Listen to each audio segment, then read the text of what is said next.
కాగజ్ నగర్ పట్టణంతో పాటు పలు గ్రామాలలో చోరీ 4 తులాల బంగారం 50,000 రూపాయల నగదును ఎత్తుకెళ్లిన దొంగలు కేసు నమోదు చేసి దర్యాప్తు చేస్తున్న పోలీసులు కొమరంభీం ఆసిఫాబాద్ జిల్లా కాగజ్ నగర్ మండలం బట్టుపల్లి గ్రామానికి చెందిన తోట శోభ ఇంట్లో శుక్రవారం రాత్రి చోరీ జరిగింది.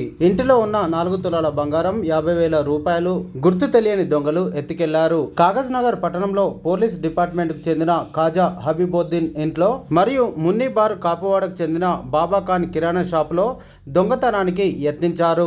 దీంతో బాధితుల ఫిర్యాదు మేరకు కాగజ్ నగర్ డీఎస్పీ కరుణాకర్, సిఐ మరియు ఎస్ఐల ఆధ్వర్యంలో శనివారం ఉదయం 10 గంటలకు సంఘటన స్థలానికి చేరుకొని కేసు నమోదు చేసి ఫింగర్ ప్రింట్ నమూనాలను సేకరించి దర్యాప్తు చేస్తున్నారు.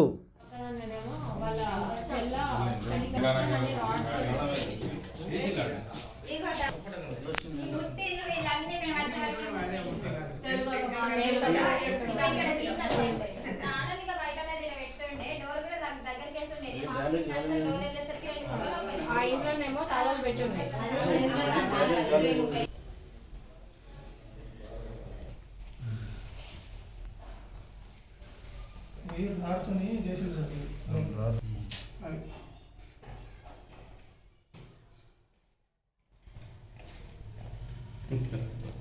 స్క్రాప్ అయిందో లోపల టచ్ చేసాను కిరాణా షాప్లో